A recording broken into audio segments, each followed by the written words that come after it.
네, 유튜브 시청자 여러분 안녕하십니까.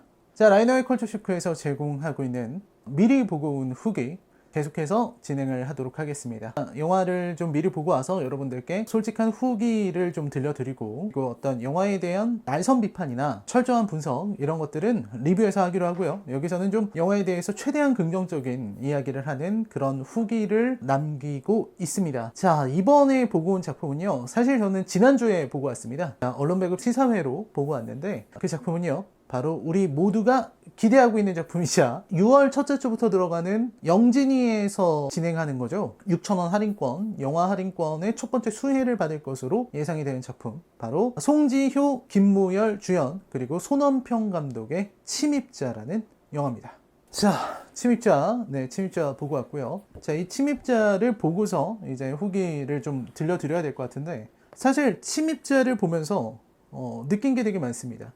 이런 종류의 어떤 미스터리 스릴러물, 특히 이제 내용은 어느 정도 시놉시스를 통해서 알고 계시죠. 앞부분 내용을 좀 스포가 안 될 정도로, 그러니까 예고편에서 나오는 정도로만 말씀을 드리면, 김무열은 건축업을 하고 있는 사람이고요. 그리고 어렸을 때 동생을 잃어버렸는데 그 동생이 찾아왔다 라는 걸로 이제 이야기가 진행이 되는 겁니다. 그런 이야기인데요, 사실 이 이야기 속에는 아주 많은 것들이 담겨 있습니다. 이 서진 같은 경우는 25년 전에 아주 어렸을 때 동생을 잃어버렸고요. 그리고 25년이 지난 지금인데 얼마 전에 아내랑 사별했습니다. 교통사고였죠. 그래서 그것 때문에 굉장히 괴로워하고 있는데, 마침 25년 전에 잃어버린 동생을 드디어 찾은 것 같다라는 전화가 오게 됩니다. 그리고 그 전화를 받고서 이제 동생을 만나러 가죠.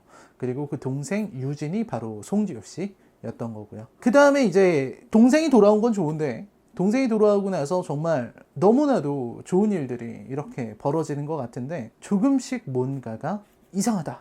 네, 여기까지가 이제 시놉시스죠. 그래서 25년 후에 돌아온 이 동생에게 어떤 비밀이 있는 거 아닌가, 네, 이런 이야기로 들어가는 어떤 스릴러 영화입니다. 그래서 이 영화를 보면서 제가 느낀 것은, 우선 하나씩 말씀을 드릴게요. 굉장히 흥미로웠습니다. 그러니까 초반부, 중반부까지는 이렇게 흥미로울 수가 있을까라는 생각이 들었어요.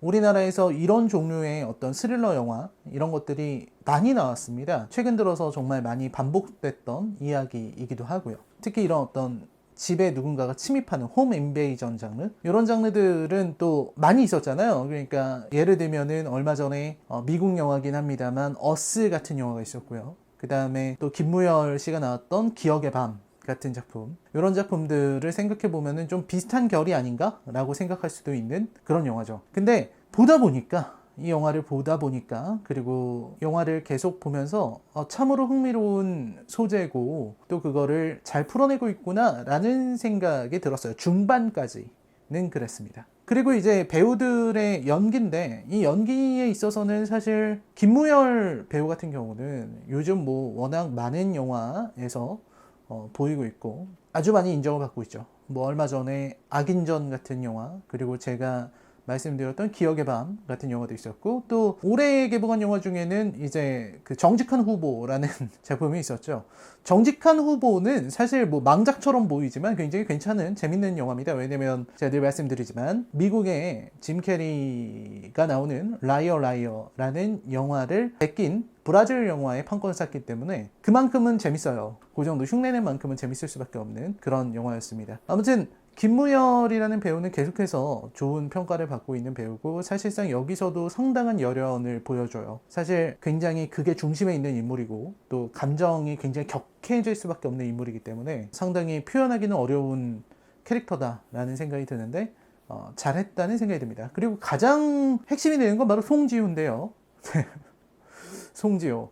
송지효가 맡은 역할은 되게 중요한 역할입니다. 왜냐면 제가 스포일러를 하지 않는다고 했기 때문에 더는 얘기하지 않겠지만, 어쨌든 간에 25년 만에 돌아온 여동생이고, 이 여동생이 뭔가 비밀을 갖고 있는 거잖아요. 이렇게 비밀을 숨기고 있는 여동생, 비밀을 숨기고 있는 여성이라는 이 캐릭터 자체는 되게 소화하기 어려운 캐릭터였다라는 생각이 듭니다. 게다가 이런 어떤 미스터리 스릴러물은 사실 송지효 배우가 정말 오랜만에 하는 거라고 하더라고요. 저도 이제 간담회에 참석해서 들었었는데 16년 만에 여고괴담 이후로 여고괴담 3였죠? 여우괴담이었나요? 아무튼 그때 이후로 이제 16년 만에 스릴러를 했다고 하는데 그런 부분에 있어서 이제 송지효 배우에게도 굉장히 부담스러운 역할이 아니었나.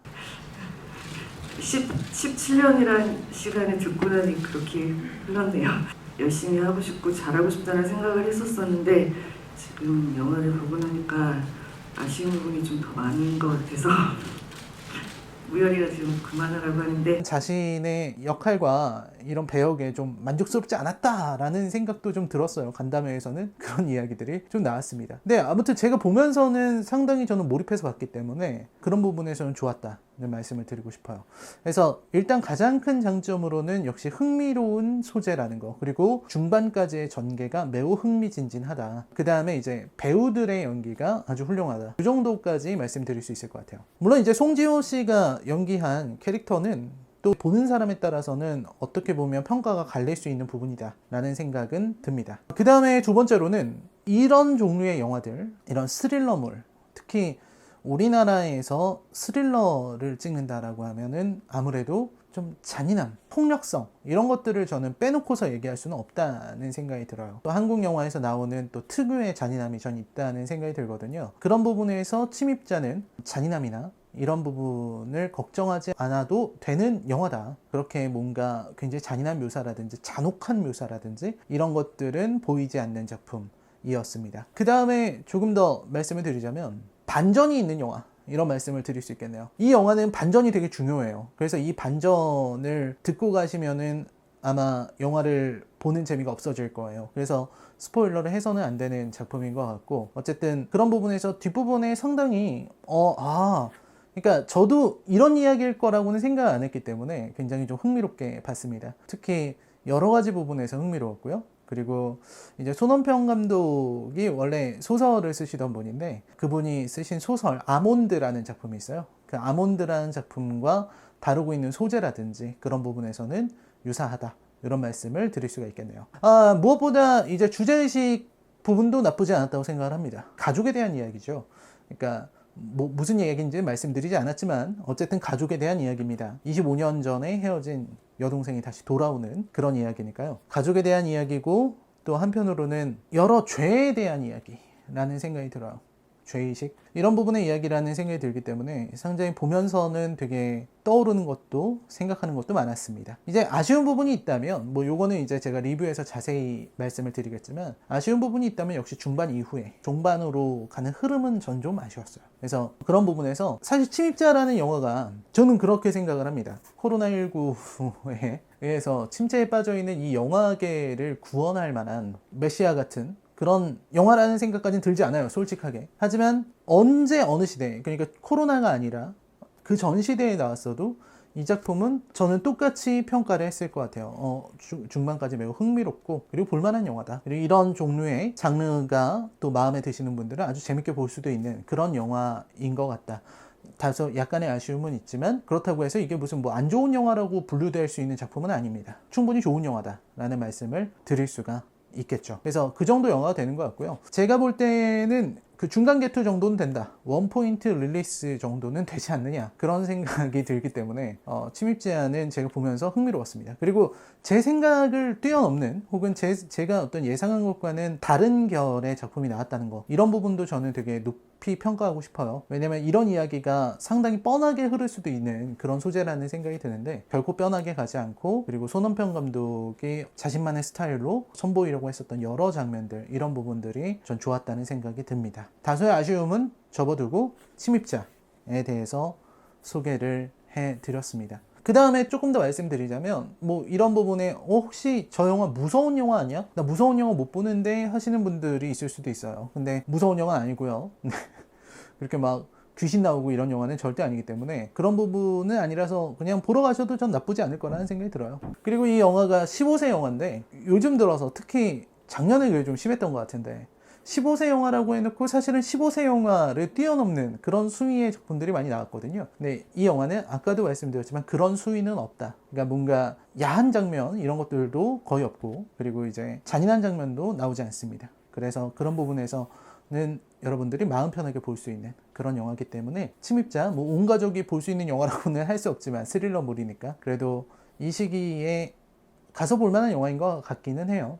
네, 제가 차마 코로나 때문에 여러분들 영화관에 가서 많이 보셔도 좋을 것 같습니다는 말은 전혀 못하겠고요. 그래도 선택한다면 침입자는 그렇게 나쁘진 않은 영화다. 이 정도가 제가 할 수 있는 말인 것 같네요. 네, 여러분 시청해주셔서 감사합니다. 저는 다음 영화 미리 보고 온 후기로 찾아뵙겠고요. 그리고 침입자는 리뷰에서 찾아뵙도록 하겠습니다.